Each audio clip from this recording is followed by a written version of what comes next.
The UDR CAST is not affiliated and does not represent any 12-step fellowship. I, Bill Ward, the host of the UDR CAST, will be sharing my experience and my journey of recovery. That does include, but is not limited to, the literature contained in the Big Book of Alcoholics Anonymous and the 12 Steps. Our guests will be sharing their own path to recovery and what has worked for them. The UDR CAST encourages and supports all paths to recovery.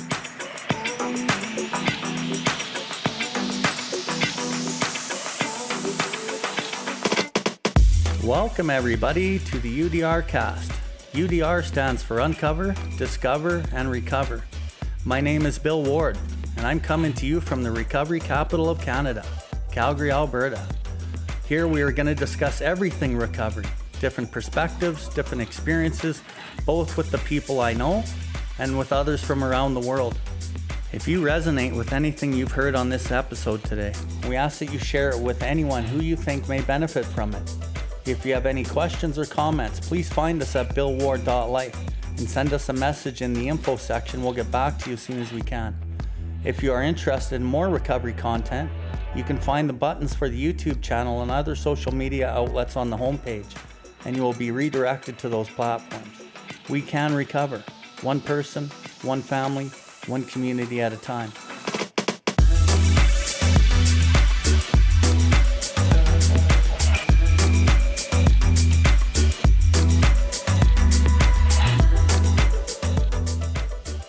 Today, my guest is a friend of mine, Melanie J, who I met a few years ago on a outskirts of town meeting. We live in Calgary, Alberta, and she lives just on the outskirts of town, and we met at a small meeting. You know, based on the fellowship of the Spirit, our friendship has grown, and I think because of our own connections with our own higher powers, it's really flourished. So I'm really happy to have Melanie J here to share some of her story and her experience, strength, and hope, and the things that have really helped launch her recovery. So Melanie, really glad to have you. Thanks for coming. Thanks so much, Belle. I'm really honored and really grateful to be here and have this opportunity to share my experience, strength, and hope, and talk about, our spiritual malady and what opportunities there are for us to heal and to grow in this world. Awesome. And I really like that you'd brought up the spiritual malady. I think far too often, and my friend Jesse and I were speaking about this in a large degree today, how the rooms really focus on the substance, and that's not really the problem at all, although it is at the beginning. But for long-term quality recovery and sobriety, the focus needs to be on the spiritual malady. So, as we go through your story, we'll be able to expose that spiritual malady. Watch how it manifests in whatever behaviors and substances, and hopefully the listeners are able to kind of clue into that. So yeah, let's get started. So, maybe just kind of start at the start, how you grew up and, just what was your experience as a youngster and what your family life was like, and kind of walk us through that period of life. Sure. Thanks, Belle. So, I think on the outside, my family looks like most families, two parents and a brother. We moved around a lot when I was early in my life. And, my perception is that was about my parents seeking a geographical cure for what ailed them. And yeah, I don't really remember a lot until I was, the first time I drank probably symbolizes a lot about my family and where we were at and where I was at. And so I was about 10 and I was at a family party, and everybody was doing tequila shots, and they invited me to do a shot with them. And so two things happened. One, I was included and I was seen. And I remember just standing up a little straighter, being included, and then doing that shot and realizing that there was something out there that made me feel like not me. And I didn't really know that I didn't like to feel like me until I didn't. And that was so powerful. I don't think I'll ever forget that feeling of that safety, that warmth. Now, in mind it was tequila. So the warmth probably had a lot to do with that as well. But that change in perspective that was so foreign and yet so welcome. And it was, like I said, a moment I'll never forget. And, that really I drank maybe at family parties. There was always lots of, my parents are very, very social. They like lots of people around. So there was always lots of that. And I would drink occasionally, and I never really sought it out until I was in junior high. I started going to bush parties and that kind of thing. And I had been really musical, and I had gotten this job at the local music store. Started hanging out with musicians, and they were kind of it was a small town in BC, and they were kind of like the leftover hippies that were still kind of hanging around and playing music and getting high and getting drunk. And so I had this with this group, and I kind of started splitting. That fragmentation started happening where I had like this one mask that I wore at school, and I had another mask that I wore at home, and I had another mask that I wore at work with the musicians and when I got to hang out with them. And again, there was that feeling of being included, in something. I had lots of friends at school. I did well at school. I'm a good reader, so that made it easy for me. But I had lots of alcoholic qualities when I look back. If I wasn't doing well at school, then I used manipulation to do well at school. Be the nicest person in the class, be the teacher's favorite, get the boy beside me to show me his test. I used whatever means I had, and really didn't think too much about it. That's just who I was, who part of me is. And and even back then, I drank alcoholically. If I had the in, so I would get the alcohol for my friends and I when we would go to these parties, and I would always come up with two bottles, one for them to share and one for me, and not tell them, already secretive. Not tell them that I got two. The one's for me, and I'm keeping it for me, and I won't be sharing that one. I'll be sharing this one, and I'll have a drink of that one so that it doesn't seem like I'm getting drunk without ever having a drink. But, I always had the backup, the safety net. Would you drink out of that second bottle secretly? Absolutely. Because you didn't want to share it with them. Yeah, I didn't want to share it with them. And I wanted that escape. And how old were you? I was probably, that would have started maybe 12, 13, Wow. Junior high-ish. Already showing those dishonest qualities of most alcoholics. That's amazing. I wanted to ask you, at 10, when you first got asked to drink with the family, and it was tequila, no doubt, like, how did that even come about? You're 10 years old. Like, I'm having trouble fathoming, like, oh, little Melanie, we're going to do some shots of tequila. How did that even happen? Well, alcohol was just a really big part of my family's life. And I would assume that by the time of day that this occurred, there had already been lots of drinking. And I was very accustomed to just being around, kind of like under the surface. I was the youngest, so everybody else was involved, and yeah. And it wasn't, it just was a good family idea. Let's, you can have your first drink. Here you go. Let's make it tequila. You can eat the worm. That's happened to be what they were pouring. So, it just was a normal family celebration. 10-4. So as you're kind of walking through those early years, you're developing some of these tools or these weapons of manipulation of a lot of it I can sense is in validation, right? Like when you got accepted as you were under the surface, you could have a drink with the family and now you were seen. Yeah. And then as you were now kind of into your junior high years, getting into high school years, you're using some of these other manipulation, mind and emotional blackmail tactics essentially to get validation, to be seen, to be noticed, to be validated in who you are, right? And And it started at a young age, so that's pretty common. Another thing that I noticed that you'd started off the interview was you moved around a lot. I don't know if that's an alcoholic addict thing, but a lot of people that are in this recovery program start off their story with we moved around a lot. So I'm sure there's got to be some tie to that. Over the next couple of years, I'm going to try to focus in more on that and see what connection there is. But anyways, you're kind of going through these years. Carry on. Tell us some more. Yeah. So I was already, as you said, I was already developing some of the tools of a strong manipulator and of the mindset of an alcoholic, to be whatever I need to do to get whatever I want is the goal.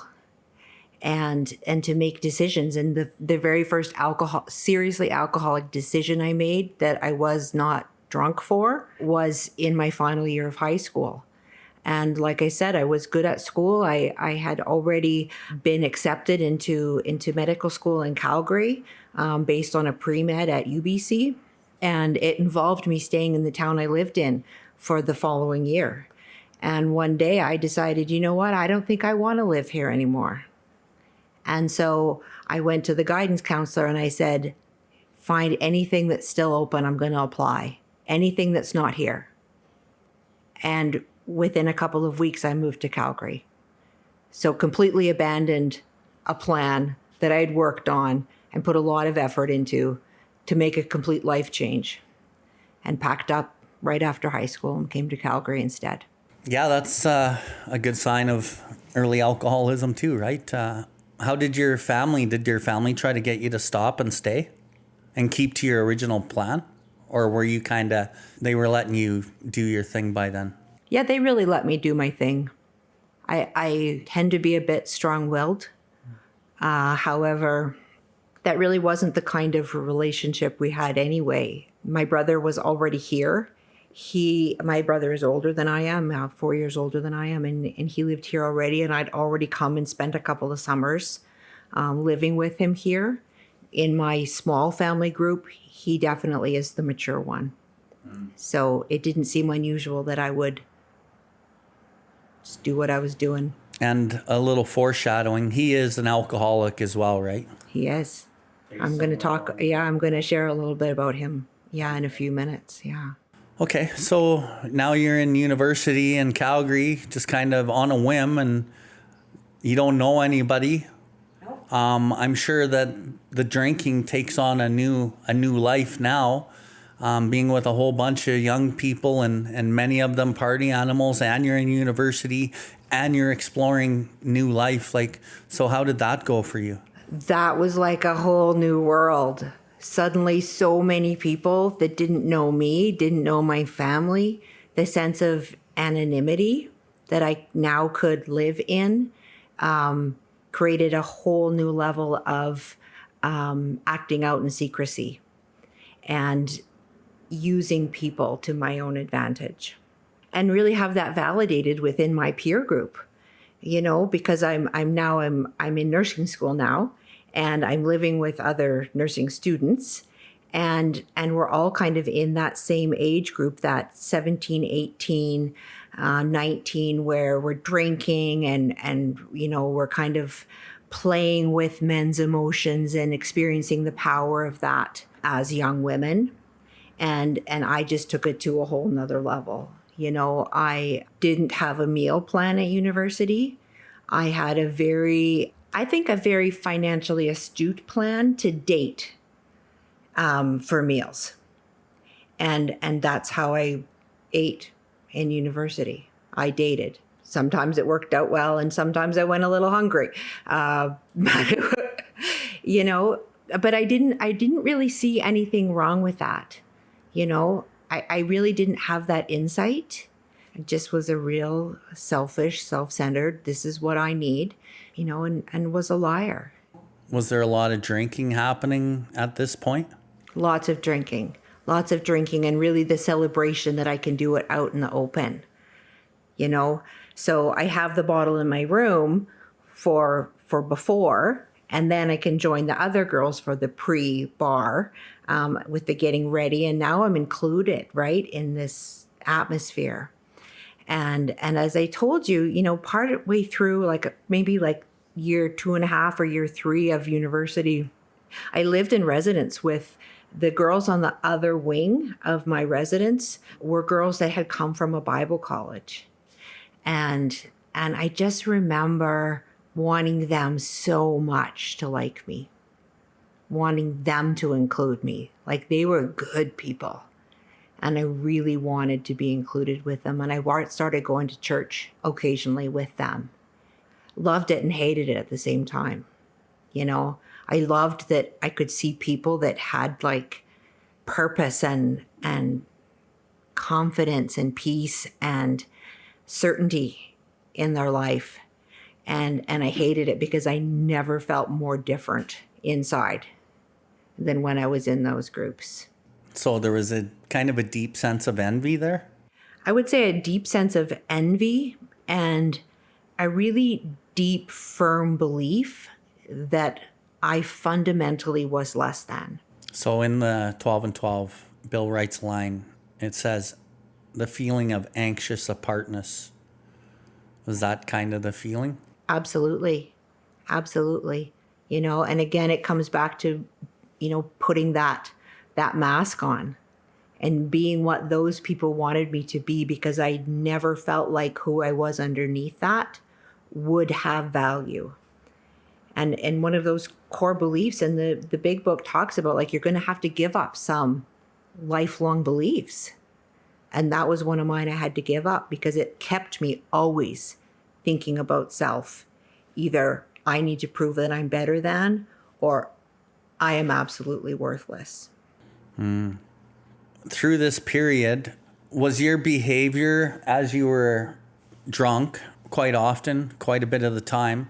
I know for me, in my experience, my behavior was definitely antisocial, where not socially accepted is what that is actually meaning. I would be in fights and I would hit on my friends' girlfriends and I would act out in ways. I would steal, I would get arrested by the cops. And so my behavior was very antisocial. And I pissed a lot of people off.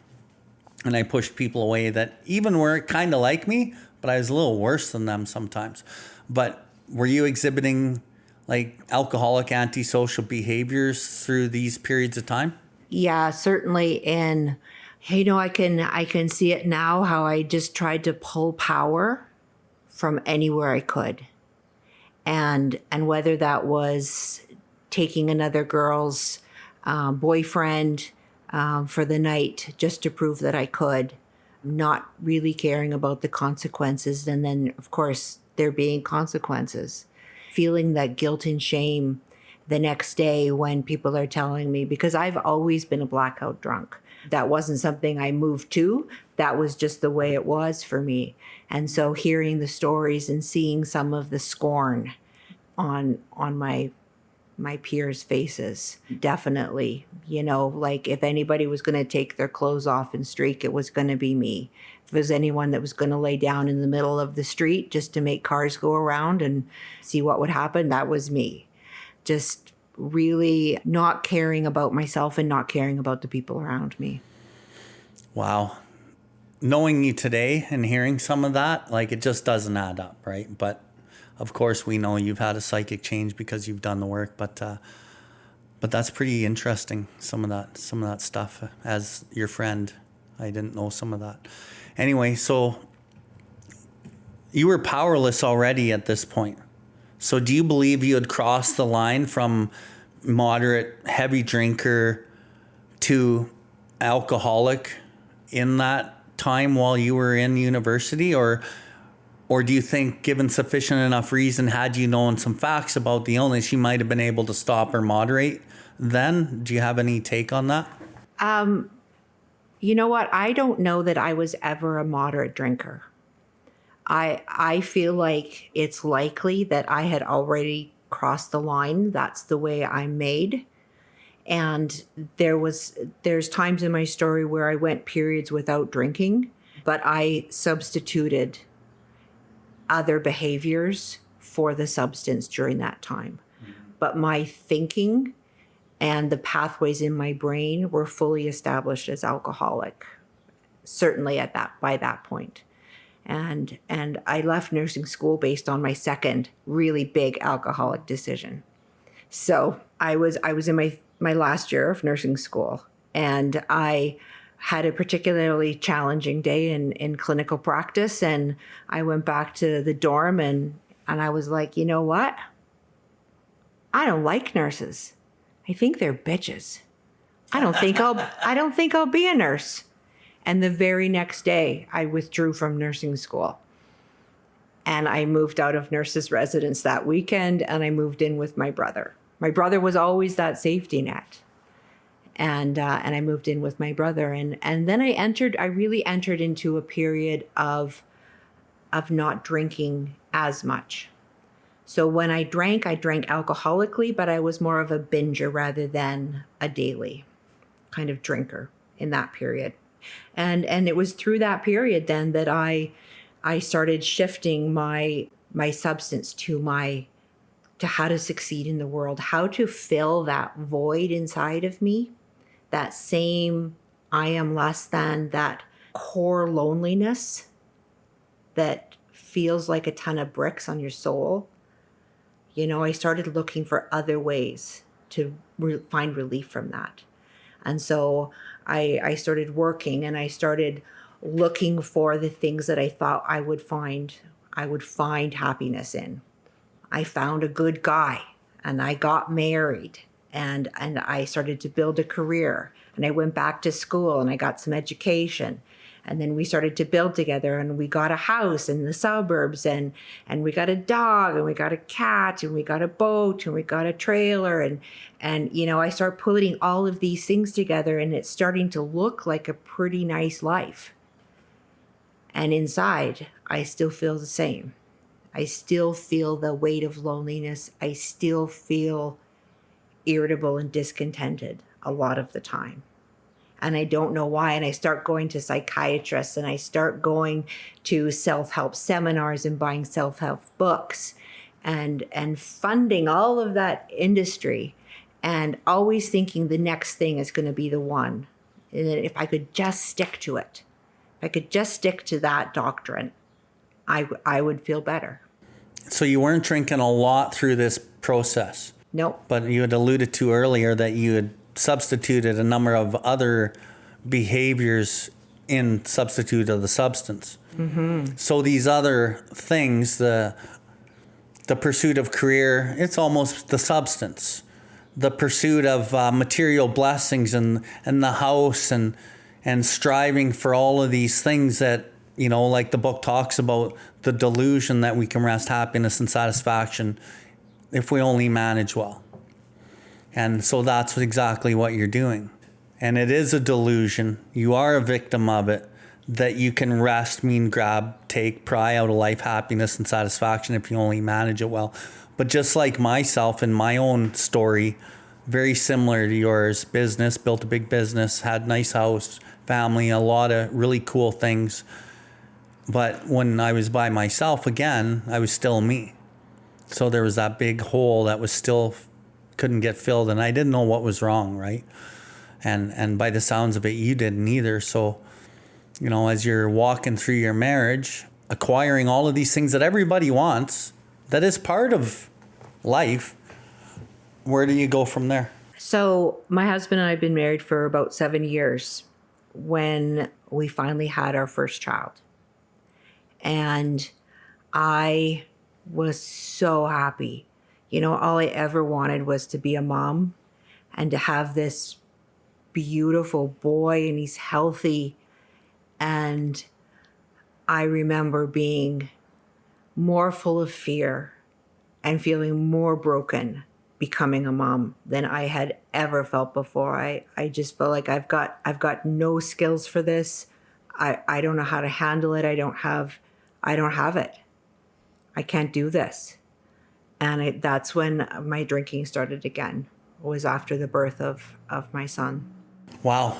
So basically it's ramping up because of your restless, irritable, discontented is really wrapping up. You're in fear. You're just stuck in self. You're stuck in the spiritual malady and you need some type of relief. Yeah. I want to go back, rewind a little bit. And as you were in the beginning years of being with your husband and some of your behaviors, your blackout drinking, doing silly things, antisocial behaviors, through that process, there's a lot of guilt and shame through blackout drinking, as I know, because I was the same. When you got together with your husband in those first couple, 2-3 years, did you ever describe to him, any of that type of behavior, or was that just left unsaid? Unsaid. Complete secret. He was super excited when he found out.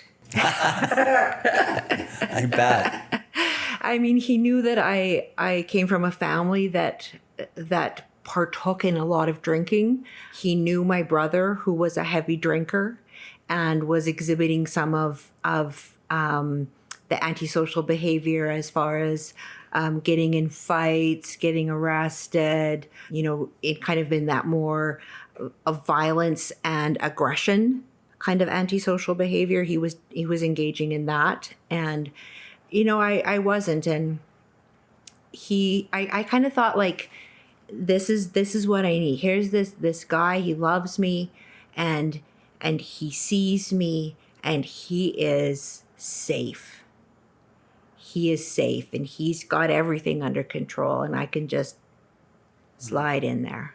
Okay. So you're painting a pretty awesome picture. So now you've had your child, your little boy, and now drinking starts taking an important place in your day-to-day life. Can you walk us through some of that?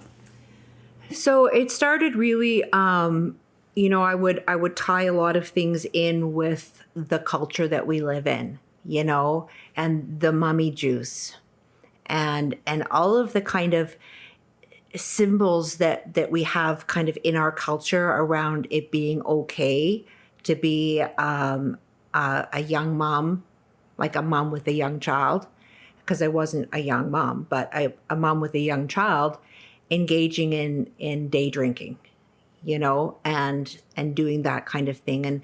And then I went back to work. What's mummy juice? Wine. Oh. Yeah, wine. There actually is some brands of wine now that are called that. So it's kind of like a cultural thing, because I'm not privy to this, so I'm just getting clarity, and maybe the listeners, because the women listeners probably may identify, maybe some of the guys won't, but you're talking about the ability to drink, and it's okay by standards that our society set to drink as a mommy through the day, and the mommy juice is wine. Yeah. Okay. And that there is a social acceptance around that. And as an alcoholic, I can see those things 20 miles away and I can, zone right into that and amplify it and say that makes that okay. Mm-hmm. My husband is not a drinker. He's just not. And so I was always the one that would be encouraging him to drink more and encouraging him to act out how I was, because I felt a lot better when he did that, There's a lot of comfort in, we call it in the program, co-signing the bullshit, right? And I was strongly in favor of getting him to co-sign my bullshit. So would he partake in your pushiness to drink extra, drink more, party a little bit more? Would he partake in that? No, he was very obstinate about it, actually. Yeah, it must have started revealing the truth about your problem and maybe start unraveling some things. Well, really what it then brought me to was an increased level of secrecy and lying and having that planning around where do you have all the bottles hidden? How are you going to buy? I manage the money in our relationship. Usually one person does, it seems like. And so I took that on. I was like, you know what? That's a stress you don't need. I'll do that for us, you know? Selflessly. Selflessly, yes. And I did that. And so, and he really trusted me to manage that. And I used that to my advantage in order to make sure I always had enough. And my drinking progressed, and my desire to overcome my drinking started to come into my mind. And at the same time in my career, I'm building what I believe is my empire, right? And my false pride and my false ego is getting bigger and bigger. I actually had a shirt embroidered with QFU, and I would wear this shirt under my suits, and QFU stands for Queen of the fucking Universe. Pardon my language. And I wore that, and I felt that made me feel powerful. It made me feel powerful. And I was always looking for something to make me have more power. And so that was, then I'm having this good career, and I'm feeling like a real fraud because, the area of expertise is in people management and connection to people. And I feel extremely disconnected. And I'm starting to speak nationally within my industry on HR practices and showing people how to be valued and how to motivate them and all of these things. And inside I'm thinking, I'm not motivated. I can't stop drinking. I'm not connected to people. I'm just like a facade. And I'm feeling more and more disconnected, and I'm feeling more and more guilt and shame. And to ease that, I drink more. And the cycle continues. So what ended up happening was that, I continued to drink. I continued to go down that trajectory of alcoholism. And, I come to what turned out to be like about the last 6 to 8 weeks of my drinking. And at this point, I'm not going to work anymore. I'm just staying home, and I'm drinking, and I'm blacking out, and I'm waking, and I'm drinking and blacking out, which to me were incredibly powerful God shots.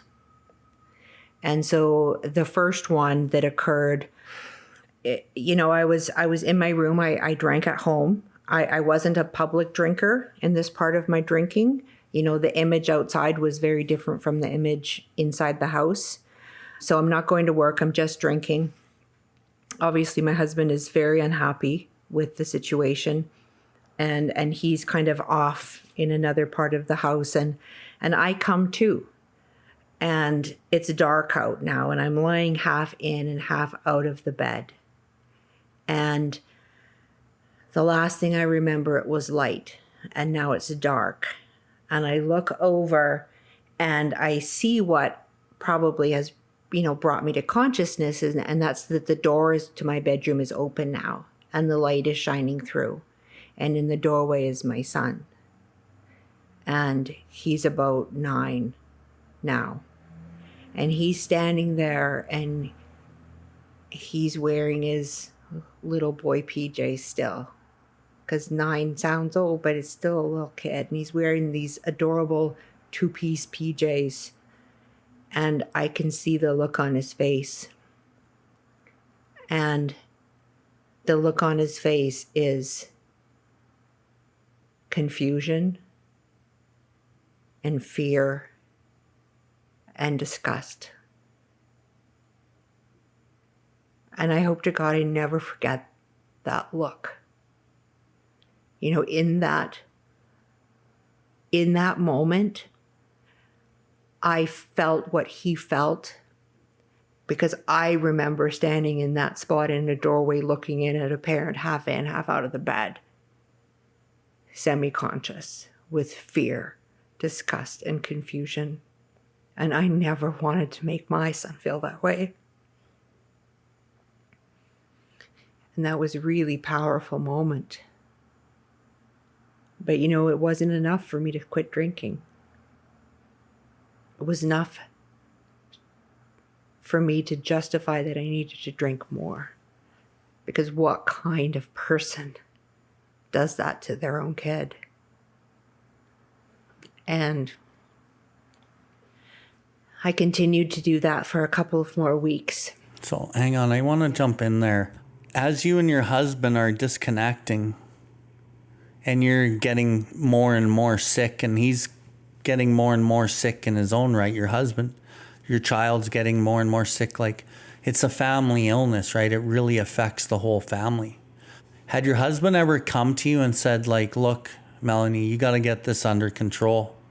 The frothy emotional peel.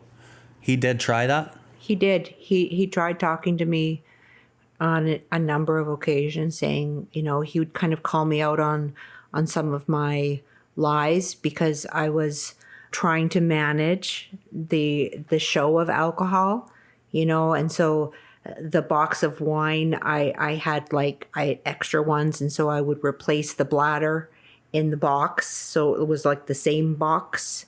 But then he would pick up on some of this stuff because it's harder and harder when you're drunk all the time to keep all of this stuff aligned and to keep the bottles hidden, and it's so much work to be an alcoholic. And he started like, you've got a problem, you know, you have a real problem. And he never got to the point where he said he would leave me. I think he thought he could fix me. Did your son ever say anything before that moment in the doorway? I don't remember him ever saying anything. I remember him watching me. He would ask if he could drink what I was drinking. So he started noticing some things, at least. Yeah. Yeah, he was very aware. And I was doing everything I could to have them spend as much time together and apart from me as I could. You know, I was organizing father-son weekends. I was signing my husband up to manage the, you know, Little League and things like that, because that meant more time for me alone so that I could drink. Just isolating yourself, eh? Yeah, that's pretty heart-wrenching stuff. I'm just picturing, and almost like in the moment of you dealing with your husband and your kid and all of these little situations, like I'm almost like picturing myself being a fly on the wall watching this and watching you just like slowly destroying your life, right? Wow, it's pretty powerful shit. Yeah, for me, it was a very powerful moment, and I definitely see God in there trying to help me see, trying to cut through my bullshit. Wow. So picking it back up where you are seeing the silhouette of your child in the doorway of your room, and the guilt and the shame and disgust, and what happened after that? So like I said, that experience didn't move me towards recovery. It moved me further into what I believed to be my only solution, which was alcohol. And I remember hating alcohol, and I had a number of GI bleeds, and so it was very painful to drink. But I could manage that too, right? I mean, if you take enough medications before you drink, you know, after you've had the first, you know, 6 or 8 ounces, it doesn't feel bad anymore. And just feeling so powerless around being able to stop myself from taking that drink. And in the big book, it talks about, you know, always this, like, you have a few drinks and then you're like, well, I don't know how I got here, but I might as well continue. You know, I was going through all of those experiences. And so a couple of weeks later was the second big God shot for me. So again, I'm in my room, it's my birthday, and I've been drinking and whatnot all day, like I'm a disgusting mess. So I'm sitting in my bed and I'm just full of self-loathing, and I know I can't go on anymore. I find myself sitting up in the bed, and in one hand I've got a gun, and in my other hand I've got my phone, and I knew I had to make a decision. The phone didn't really seem like the best decision. I didn't see how that would help me. But God intervened in that moment for me, and I dialed that phone and I called my brother. And I said to him, I think I have a problem. And he lives in Vancouver Island. And at that point, he'd been in the program a couple of years. And he said, okay, you got a problem? And I said, yeah, I've got a problem. And he said, okay, I'll be there. And literally within 3 hours, he was at my house in Calgary. He hung up the phone. He drove to the airport on the island and got the first flight to Calgary. And, you know, that responsibility statement to me now is everything. Like, I experienced the greatest blessing because my brother believed in that responsibility statement. Anytime, anywhere, when someone reaches out, and he did that. And he got there and he took me to my very first meeting. And that wasn't enough for me to quit drinking. I was so obsessed. I was so compulsed. I got enough in that first meeting that I started to have some hope. You know, I still remember that first meeting and being so terrified and sitting like as far apart from everyone as I could and leaning so hard into the wall in case it might like just encircle me, you know? And I kept my coat done up right to my chin and I looked down and then all the way around the room. Every single person said something that I related to that talked about like this crazy stuff that I did not know other people experienced. And every single person, I was like, me too. Me too. I mean, my eyes were opened and I was shocked that there was other people that experienced life the way I experienced it. And they talked about what it felt like inside and that they didn't really understand why they felt like that, why they felt that bone-chilling loneliness, but that was part of a disease. And it was part of a spiritual malady. And I got hope. So in the big book, in the doctor's opinion, it talks about these people explain many things for which we could not otherwise account.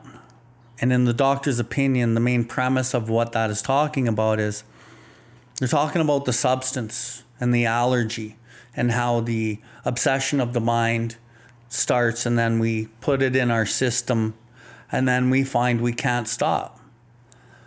But really what I'm hearing from you is way more of the spiritual malady type stuff. They were explaining many things which you could not otherwise account. The feelings and the emotions and the deep inner wounding and the yearning for something different and how the fear was captivating and controlling you and all of these kinds of things.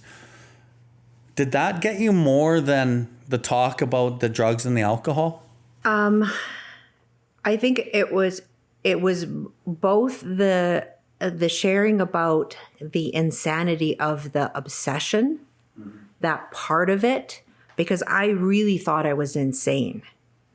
You know, I really felt that that compulsion was like, you know, I might as well get a lobotomy, you know, like, you know, down on my hands and knees trying to drink the last drop of any substance I could possibly find and being so desperate for that next drink of anything, you know, and I could care less what it was. So that piece in conjunction with these, like, which for me was like a lifetime of feeling a certain way that I had never heard other people talk about. Okay. Wow. Pretty crazy shit. Anyway, so your brother shows up, takes you to a meeting. after your son and your husband, all this frothy emotional peel doesn't work. You go to your meeting with your brother and then you still drink. I still drink. And I continue to drink. And, I have like a mini reprieve. So I'm not drinking day and night. I'm actually I'm starting to go to work a little bit. I'm starting to go to meetings, but I'm going to a meeting and stopping at the liquor store and drinking between the liquor store and home.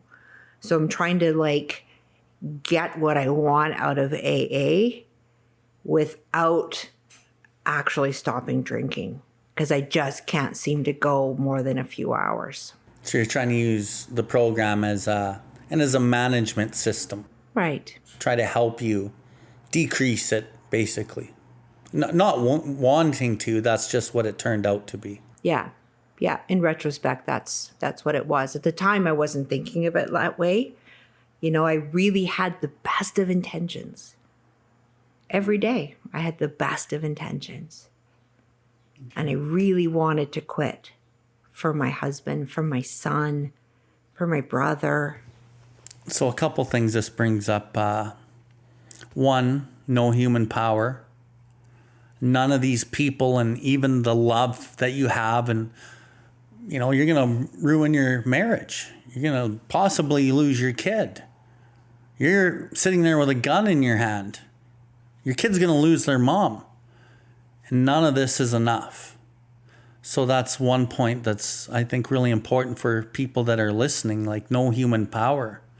The other thing I think is you can need it and you can want it. But it's not for people that need it or want it, because there are plenty. There's hundreds of thousands, millions that need it and want it.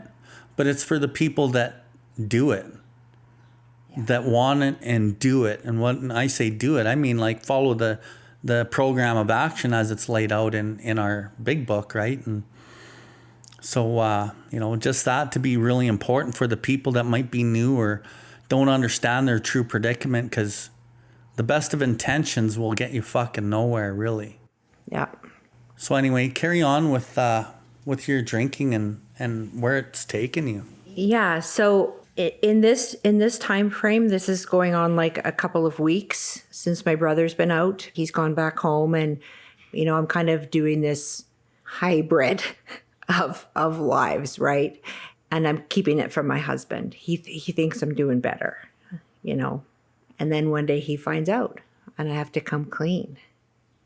And I have to eat all of the words that I've said about how I'm doing so much better and how I'm not drinking and how it's been this many hours and this many days. And he knows that I've just been lying directly to his face. And he said, well, you know what you need to do? You need to call your brother.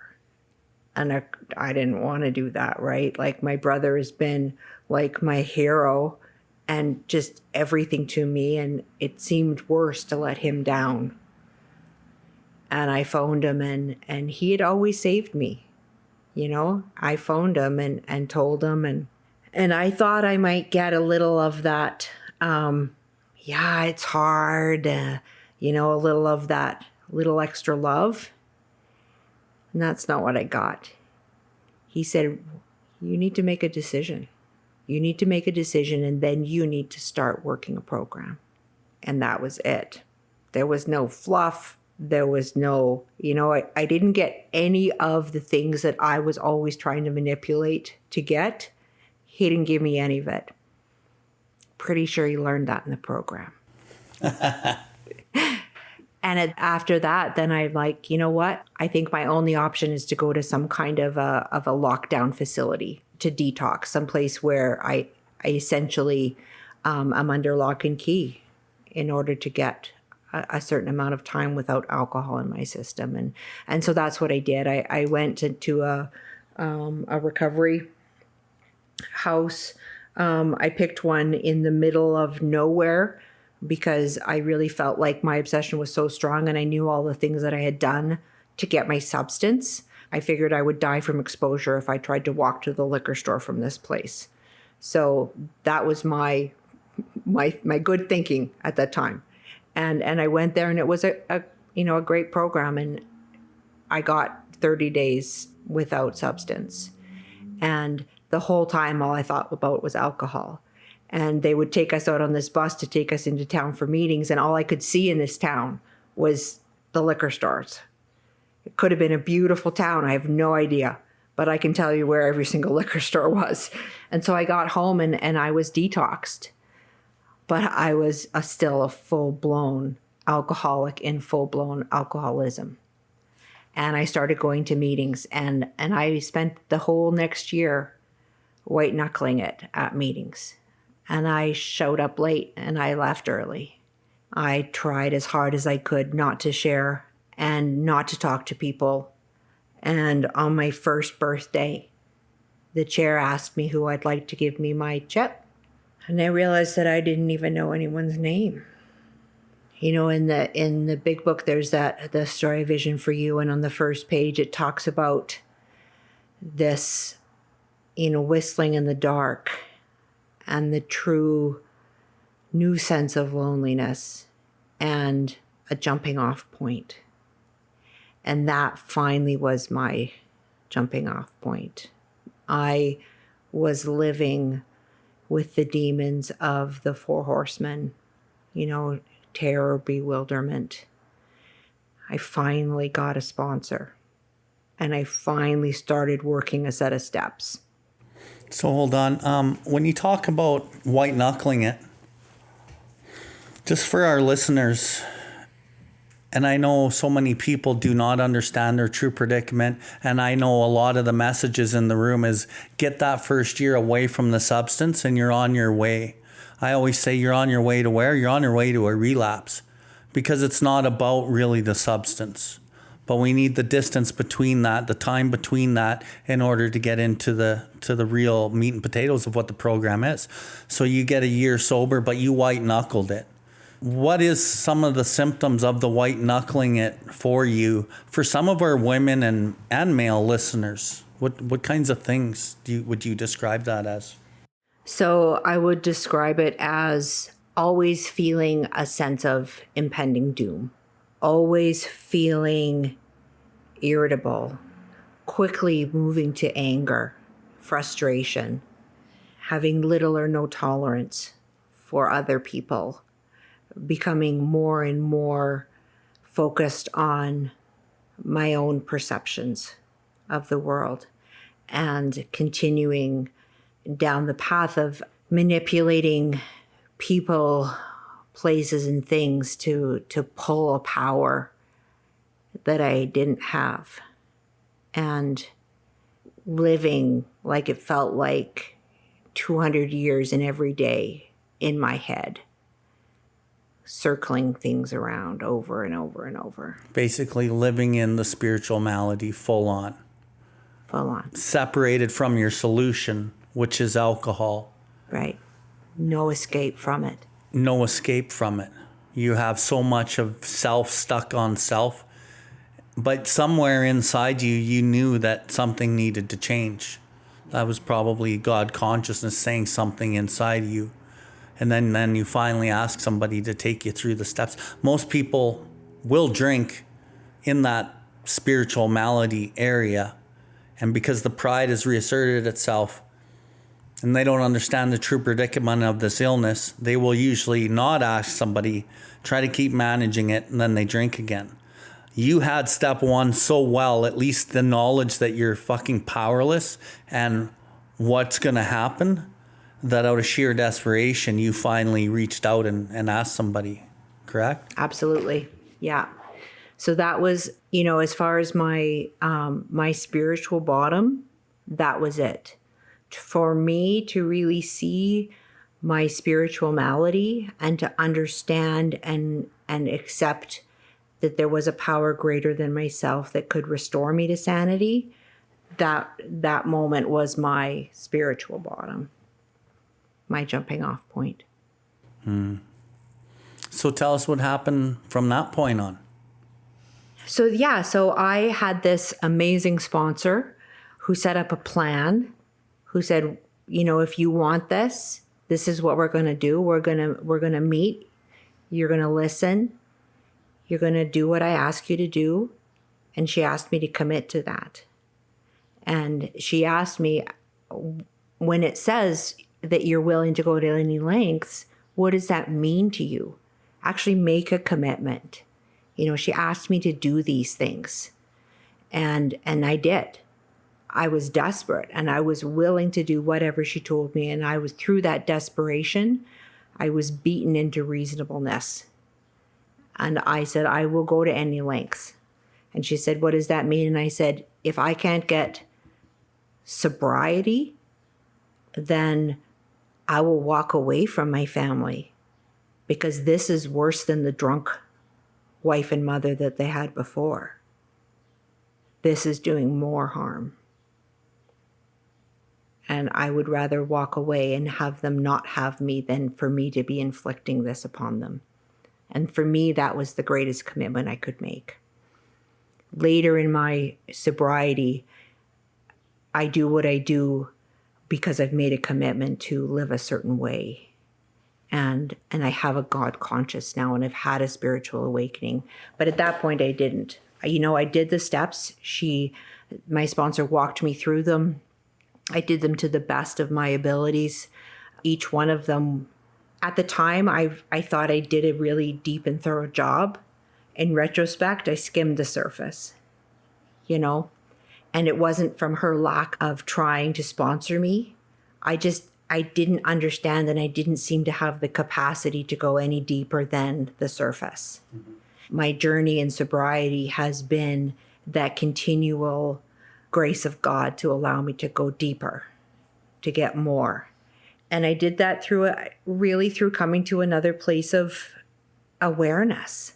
I was about 4 or 5 years sober when, I just wasn't that kind of free that I saw other people.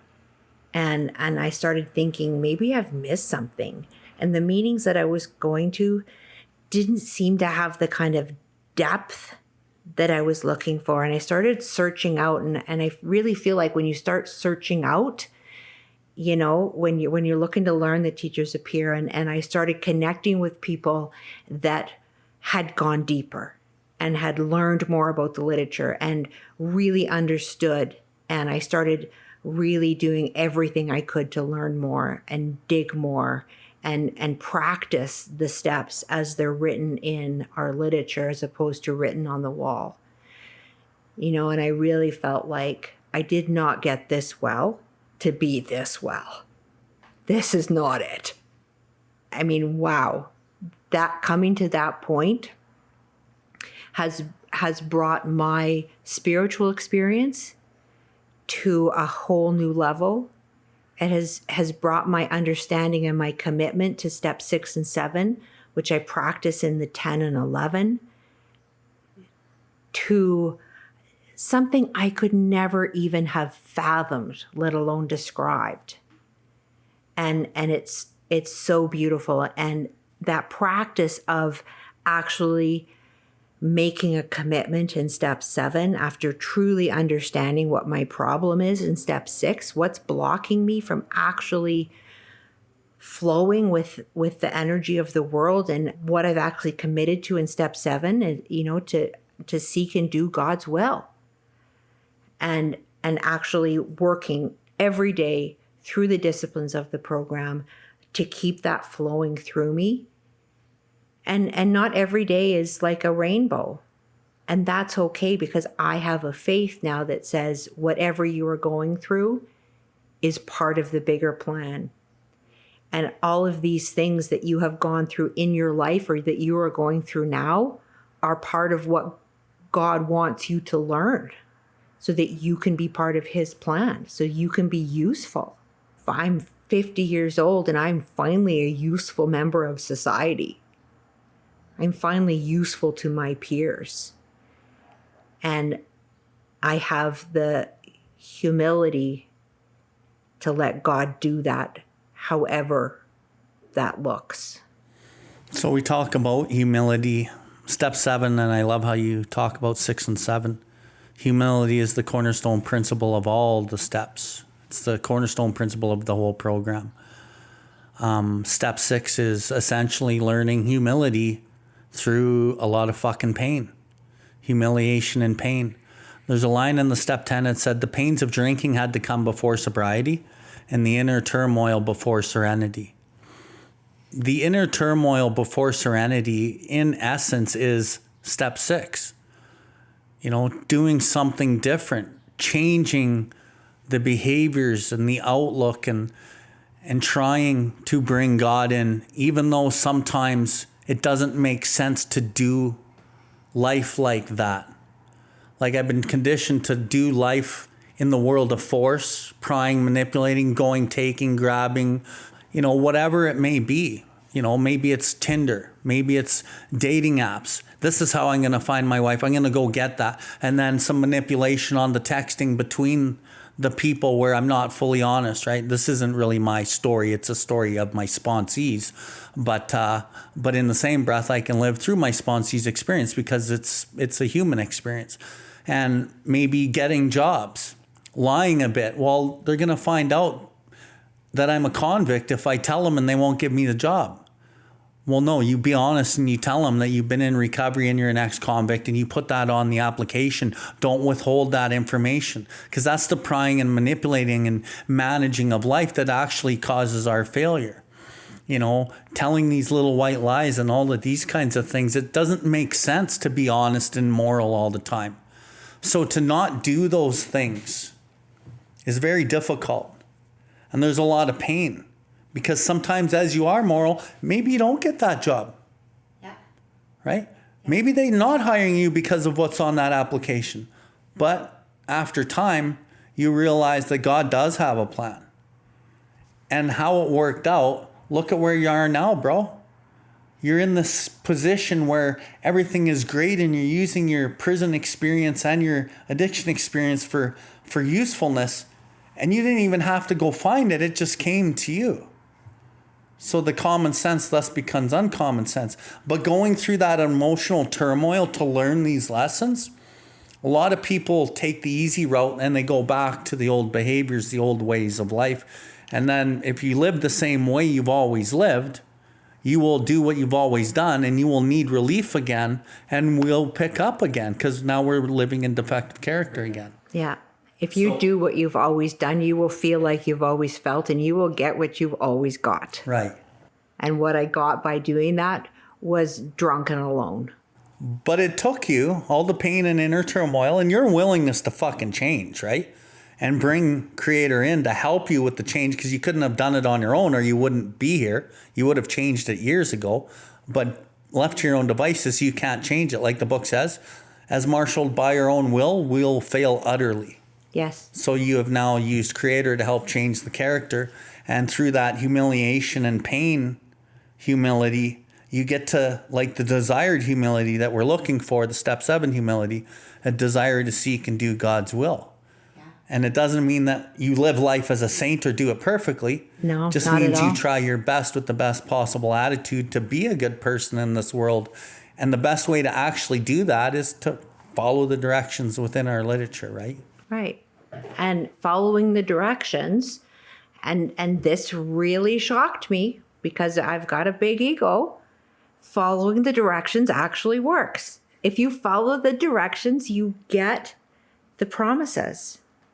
And having that faith, like now, yeah, I get up in the morning and I have a routine because I'm disciplined by my higher power and by the program in a way that I am not capable of without it. And so I have my morning prayers and I have my morning meditation and I set my aim for the day. And my aim for the day is, there's this guy that I listen to and I love him. And he's like, this is your day. Rigorously authentic. Uncomfortable work, surrender the outcome. And I repeat that through my day, because sometimes you get a little uncomfortable in your day and there's an easier, softer way that's quick. Yeah, but that's not what I committed to this morning. And I have to do it daily because I have a daily opportunity. And tomorrow's opportunity isn't based on today's work. It's based on the work of tomorrow. I know that you've spent a lot of your time working with alcoholics, other women, really trying to help show them. And I think you're, in many respects, kind of like a guru, very, very understanding of the illness at a deep level. And I've seen the results of the women that you've worked with. And of course, God works us through us all in these processes. I like to say the 12 steps can give me a lot, but the 12th step, working with another, gives me everything. What's your take on that viewpoint that I have? Very similar? I think that's how God makes me useful. Is that he or she or it or whatever, and I hate to give it a like gender pronoun, but it's just easy, has given me all of these experiences and all of this love, and now the capacity to share the experiences and the love, and through my higher power, not to block it with me, to give that to other women and whoever, to other human beings. It's like the flow. The more I put of that out, the more of that love and understanding and capacity for compassion grows, and it circles. My journey sponsoring absolutely is the high point in my life.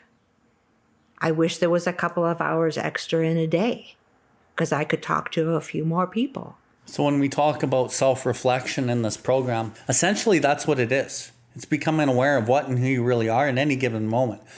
The first process is your first 4 and 5, where we start seeing, maybe unwillingly sometimes, what and who we really are, with a sincere attempt to become who we could be. And maybe some respects, maybe that's even skewed, because at that point, I don't know if I really want to become this saint-like person, is kind of where my ego takes it to. But if I'm desperate enough, I do this process. But when you look at all the steps, they're all self-reflective. And it's like self-realization. You start realizing things about self. And over the years of self-realization, realizing things about self, you realize you're not that self. You're something greater than that. And through the one-on-one self-analysis, you're looking at yourself, talking to yourself, listening to yourself. And this whole process holds you accountable to you and what you're doing and growing in the image and likeness of your own creator, trying to be the best version of you. But it also opens a portal of compassion for your other human being, understanding we're all very similar in that respect. And then you develop a large piece of compassion for yourself. And then this genuine humility just manifests itself. And like you said, that circle, what you give out, you receive. For years, I gave out resentment, anger, and violence. That's what my life was, because that's what I would always get. And like similarly to you, now I've had a lot of that change. And I like to say, you work for a creator and the people, and creator and the people work for you. And you're not out there forcing and grabbing anything. It's delivering itself to you, right?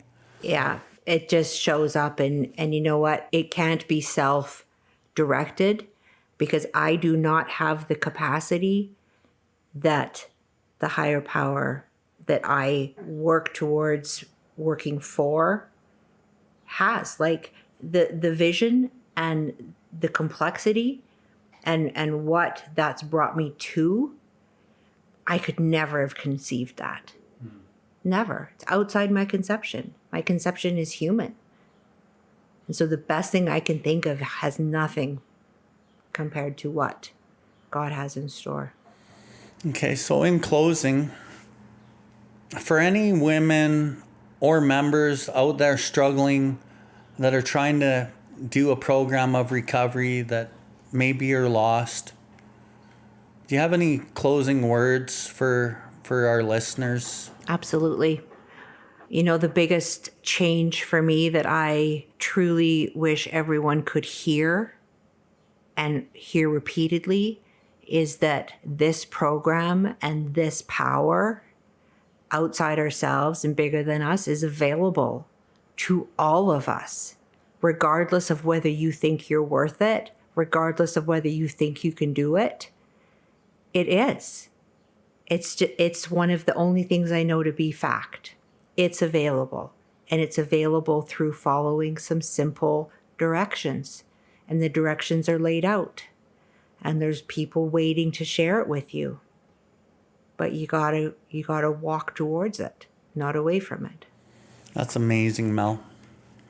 So I really, really thank you for your story and a lot of inspiration and value that our listeners and myself today can inhale.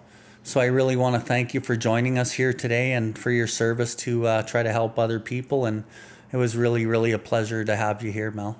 Well, thank you very much, Bill. It was an absolute honor to be here, and certainly appreciate you taking my poorly put together words and bringing them together into a beautiful package, because when you reflect back to me what I'm trying to say, it builds.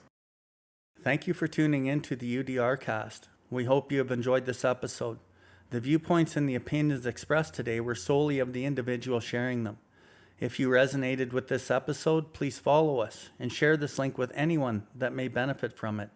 Please visit us at BILLWARD.life to see everything that we have going on.